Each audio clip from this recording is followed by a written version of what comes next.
And you went to school in Seville? Probably the first grade. Okay, you started in the first grade there? Yeah, kindergarten, yeah. Oh, kindergarten, then you had the first grade. Yeah. And then you said you moved from there. Your parents decided to move. Yeah, we moved, I think I was about, I was probably, maybe when we came up, we moved from Seville, I think I was about 6 or 7 years old. Well, we moved to Texas Ranch in 1920 from Seville in 1928. We lived there for 13 years. Okay, so that was like the 1920 through 1930s? 1928 to 1941. To 41? 40, yeah. Okay. And then my dad and mom bought their house across the street. And it's a pretty good sized home.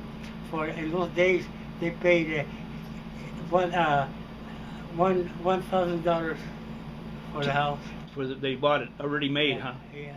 All right, that sounds wonderful. Had everything. We had a bathroom, had 3 bedrooms, living room, kitchen. It's pretty nice. Yeah. And you still own that house? Yeah. You still own it? Yeah, we all our children, all my brothers.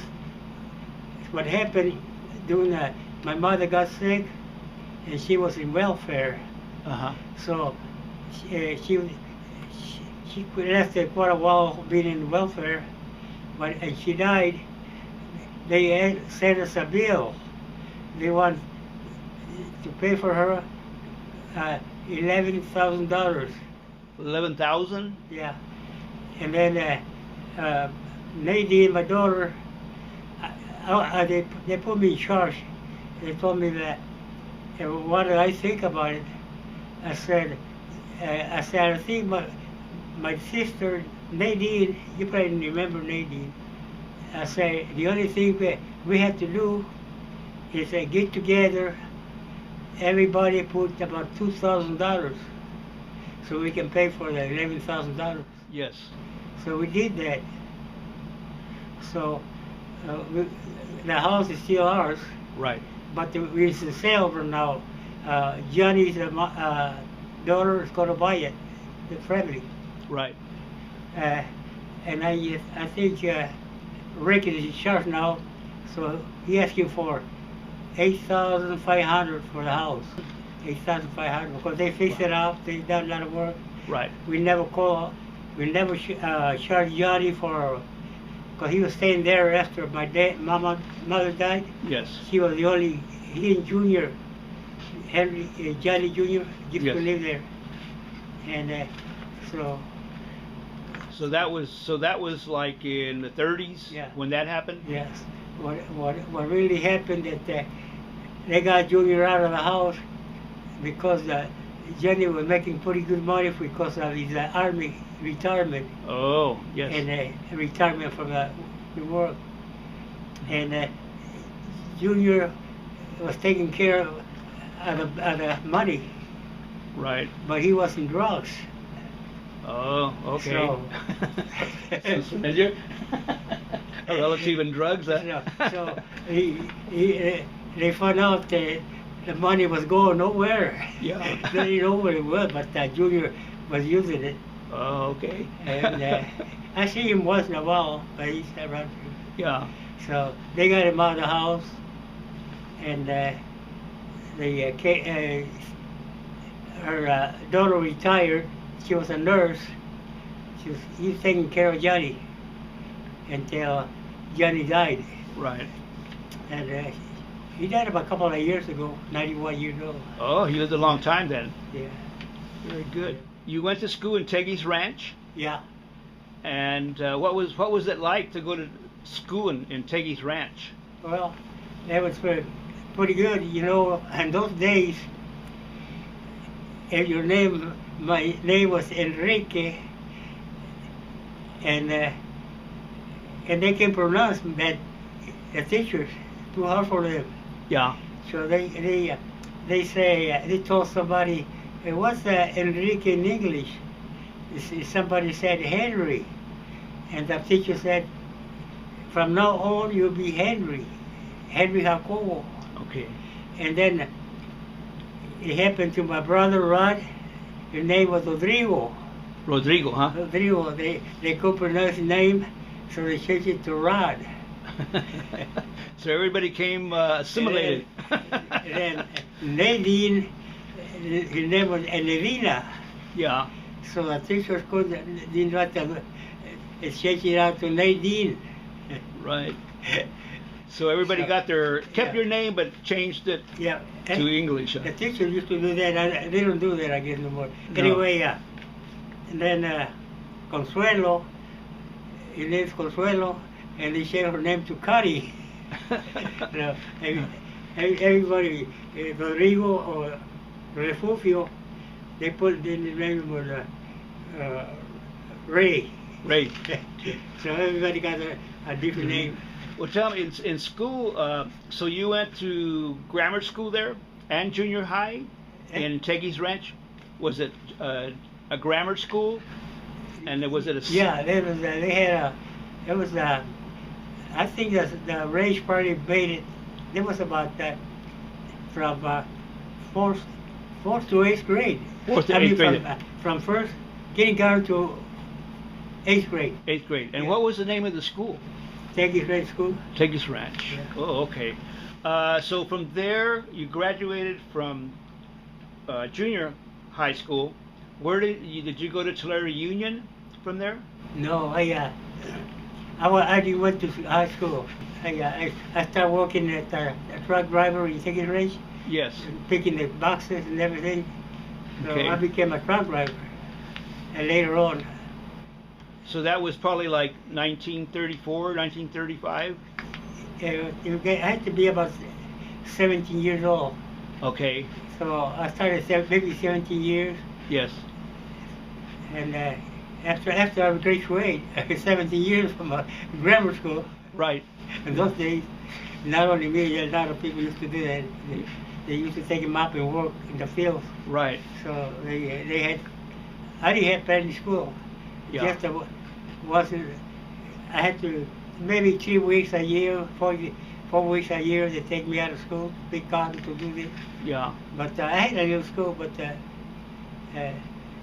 Did you also, when you quit school and you were driving for a few years, when did you get drafted? well, What year was that? The reason that I didn't get drafted right away when I was 18, because I had deformed. Your mother used to have my mother to give me a deform. Oh, okay. So My mom told your mother. Yeah, because she couldn't speak English very good, and your mother was pretty good at that, Yeah. and she could fix it up. So I got deformed, and for maybe 3 or 4 weeks every year. So I missed quite a bit of school. Okay, so you But got I graduated from eighth grade. So you got, but you got so you got like a 4F. Eh? They used to call it a 4F when you got out of the army for a while. Was it called 4F? Where do we live? Yeah, when you were. Camp 4. Yeah. Camp 4, yeah. Okay. So when did you actually go into the army? Well, What year was that? What happened, we moved to Tulare. We bought a house, moved to Tulare, Yeah. and then I started working in a foundry. Okay. And that was not essential for the army, because it was just it was a cotton gin, making big bales, small bales out of big bales. Right. But so they found out that I wasn't taking cotton no more. So Oh. so they said, got in the army. So they drafted you at that Draft time. me, yeah. And what year was that? Eh? You remember what year that was? 1943. You got drafted in 43. Yeah. So what happened? They gave me a test, and I kind of know a lot of things that I need to learn. Yeah. So the army decided to send me to a school. It was a school, army school. We call it Camp McQuaid. But Watsonville, I went there for 3 years.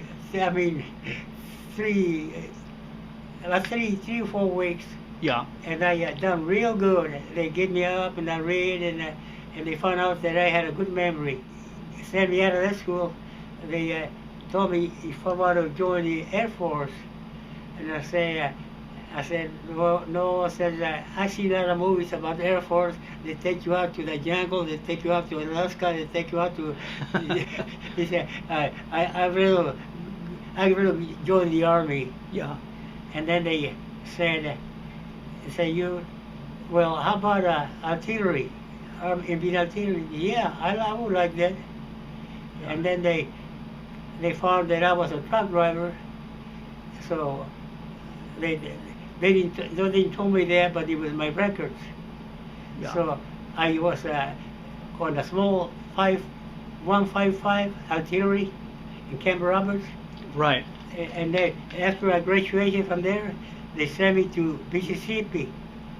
And over there they had what they call it, 8-inch guns, big guns. See them over here? Yeah. See this one? It's kind of big. Oh, that's huge. They would shoot 11 miles away. Wow. So I had to go to school again in Long Island. And then they found out I could drive a truck, and if put me a truck driving this kind of truck, see the truck there? Yeah. Heavy equipment. As assistant truck driver. Right. And when they sent me to when I graduated from Mississippi, it was November. That's when I came up in Vetasio. I got that. I got some. They gave me 2 weeks or 1 week, and I came over here to Denville. Yes. And then when you was a baby, and everything. Well, was I a cute baby? Eh? Was I a cute baby? Yeah. So you were in Mississippi, you got a 2-week furlough, and you came back to Tulare to stay with your uncle? Yeah, I think a couple of days, and then I said I want to see my mom and dad out in Denville where you were. Mm-hmm. Yeah. Remember, there's a town that goes to that highway. I don't remember Denville or what they called it. Yeah. But anyway, it was a time that I had to get off the bus and then walk all the way to where you guys were, the camp. They were camped up in between San Ramon, somewhere there. And what were they picking? You remember what were they picking? Peaches or Tomatoes. Oh, tomatoes. Tomatoes. Every year, your dad used to go over there and pick tomatoes. Yeah. For a Filipino used to have the job in there, so he worked for him. Okay. And he was the boss. So, how did it happen that my father asked you to be the godfather? Oh, they knew each other. Your dad and Mom used to live in the same camp, Okay. Camp 4, and they became good friends. So your dad invited us to pick tomatoes. So that's why we went over there. And mostly a couple of years I went over there. Okay. Yeah. Now, what was it like to live in Teggy's ranch? Well, it's hard work. We had to pick fishes, steam fishes, pick cotton. Those days they used to have a whole cotton. So yeah, but they put a lot of work in it. Now, was that piecework or was that working by the hour? Eh? Or did you work by the hour? Yeah. There used to be a big ranch. It used to be about 12 camps, I guess.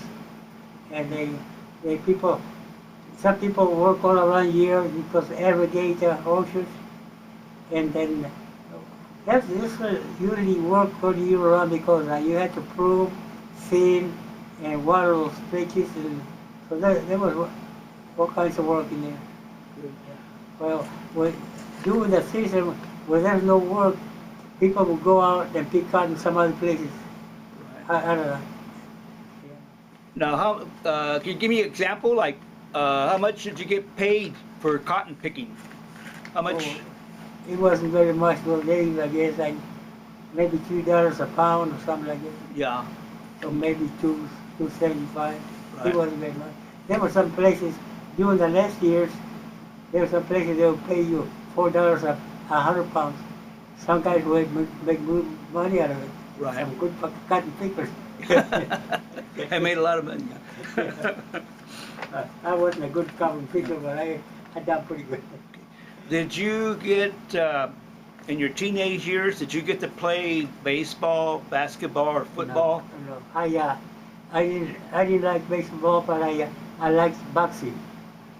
I used to play some boxing with everybody my age, and I don't like boxing so much that I became in the army after the war. I became a regular boxer, boxing for. Yeah. So you were in the army and you were boxing. Yeah. They trained me out. I stayed there for maybe a couple of maybe 3 months or 4 months.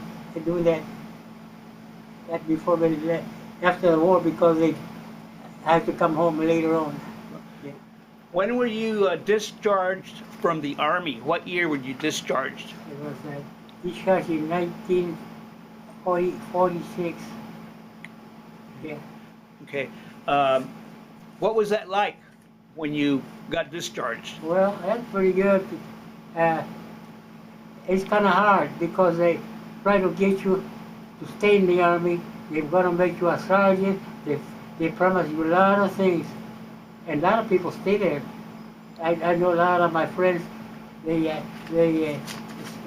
well, some of the friends, they were married, they had problems. So they came home, divorced, and got in the army again. But I didn't have that problem. I wasn't married. You weren't married yet, huh? Okay, so were you involved like any time in your life during that time involved in the community? Or did you know some people that were involved in the community? Like city government, education?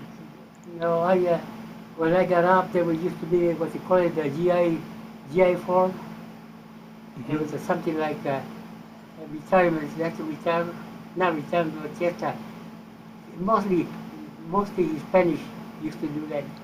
But then I joined the American Legion. I joined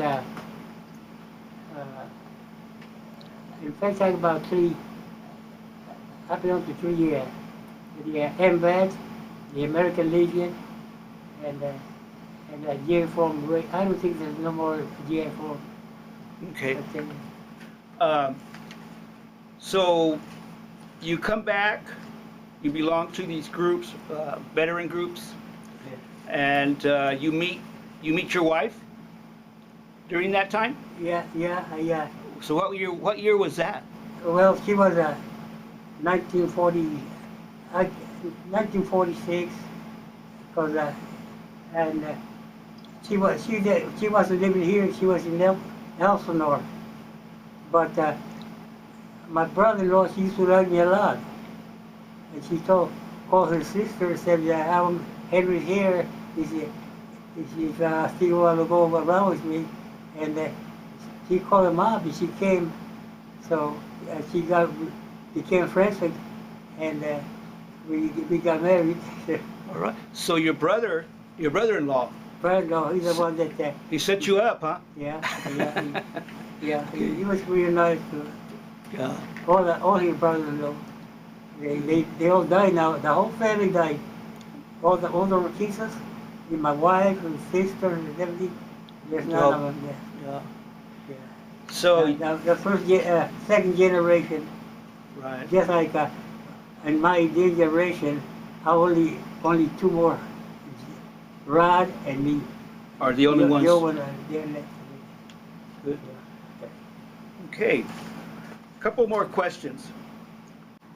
Who do you think has influenced the Mexicano politically? All those years. You know, those I'm in the army, and those people from all over the states, white or whatever, mostly white, and you be care like my brothers. If I get sick, they go out take care of me. And I one thing about it that I never forget them.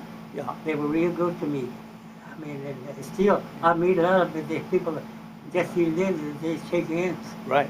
Especially in Hawaii, the woman really sometimes hugged me and kissed me in the face. Just for like. I think you like that. So, so that was a real community being in the army. Yeah. It was like a family, a real family. Yeah, yeah. Because you were both, all of you were living the same kind of life. I guess it depends how you act. If you know they can tell you really like them or not. You know, I can tell my friends right away, Yeah. and they were real nice to me. I mean, I never had problems with them. Right. And you know, what I say about the army, I went to get a job as a janitor, and I took my discharge, and they looked at the discharge, and they found out that I was driving heavy equipment. So that's how I got a job. I was a janitor one year, but they took me off.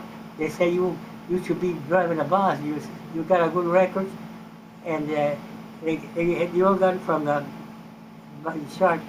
So I drove that bus for almost 35 years. Worked for the school. So you worked for the Tulare County School District Yeah. for 45 years? Yeah. That's amazing. No, 34. 34 years. Yeah.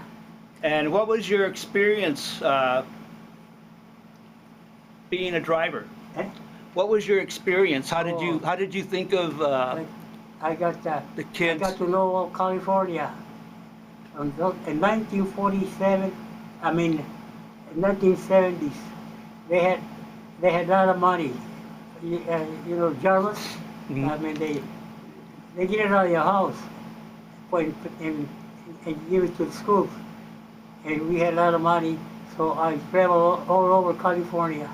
I go to San Francisco, wine country, up in the mountains, Go country, San Diego, the zoo, Disneyland, Morro Bay, all the way down to San Francisco, Fort Rose.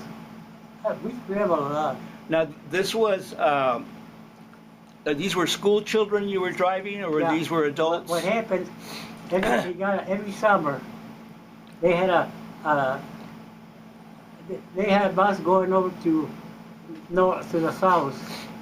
They had a bus going to the north for 3 weeks every year. So Jesse, my friend, used to take Los Angeles, and I told she didn't like San Francisco because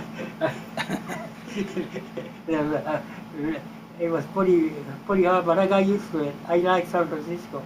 I had to. So I still like to travel.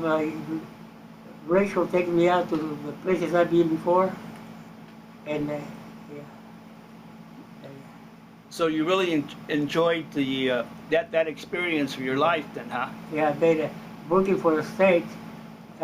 They take your money. You save your money. You take it out for retirement, and they take it out. But they got a good retirement after you retire. They got a beautiful retirement. So now we're going to get into your family. Who's your first child? Yeah. Who's your first child? Who's your first Oh. baby? Rachel. Okay, Rachel. Right. Rachel. Oh, the picture? Yeah, I remember her. Yeah. I have to tell you a secret. I liked her. Yeah. She's pretty good. But she didn't know it. Okay, so it was Rachel, then who was second? Rachel. Okay, I had two children the same year. I had Becky. Becky over there. Uh-huh. Becky and Ricky. They were born in the same year. one in December and one in January or something like that. Yeah. Yeah, January, December. I've never heard of that. Okay, I won't go there. And who's your I used to work in the ranch, and they had twins, and I told them, how old are those twins? They said they're about the same age as just a couple of months old, and they say, well, they said they were born the same year. I said, how could that be? I found out that it could be, it's not impossible. It can be done, huh? Okay, so who's your third child? Eh? Who's your third one? Third was Monica. Monica. Huh? Monica. No, let me see. It was, well, I had two at the same time, so it was Becky and Rick, and then I had, she was the last one. Yeah. So she was your baby. She's a baby. Okay. I got a German gun. I got it. It's right on that side. I got it from a German, from a dead German. Did you bring it home? Yeah. Did you bring it home? Bring it home, but you know what happened? I was afraid I would commit suicide. Oh. You know, because he happened down. You know, we lost every day. We lost in about 20, 21 people commit suicide, soldiers. I don't know why, but In your division? yeah, In your division? yeah. Right now, every year, every month, there's 20-something years, 21 killing themselves, commit suicide. Oh. Yeah. Oh. Yeah, veterans. Wow. Yeah. That's sad. So I don't know what. Yeah. So there's a kind of disease that gets in your nerves, and they can kill you sometimes. You go to the doctor, they give you all this, and you just can't get it out. So the best thing they do, a lot of people, they don't die. So I don't know the other ones, they got probably different things, you know. Right. I traded out for lovebirds. I bought Luis Cortez. Yes. You know him? Yep. Yeah. He's the boss, and I want to work for him. And I said, I got a gun that I want to get rid of it. I said, and I can trade for 4 of your birds. So I thought I was going to make money out of them because they produce quite a bit. But they died. There was a lot of them, huh? One died and the other died because the other died. I got rid of it. Good thing I did. Is there anything special you want to say about? You want to say anything special, real special about your life? What's the most special thing in your life? Well, I'll tell you, what happened, when I came from the Army, a lot of guys flew over, but I got the train, and every time I came for vacation, I used to go this way, or sometimes I'd want to go this way. So I've been in a lot of states in the United States. Yeah. A lot of places. Chicago, St. Louis, and New York, and Louisiana, everything. Well, this concludes it, but I'd like to say thank you for serving in the war. Yeah. And I'm sure you've had a wonderful legacy, history, Yeah. and story. And I know your family personally, so I know they're a beautiful family. And Sally was a wonderful mother, I know. So thank you very much. Yeah. Okay, this is Henry, and I'm going to say he's my Nino of 74 years, and we've known each other for a long time.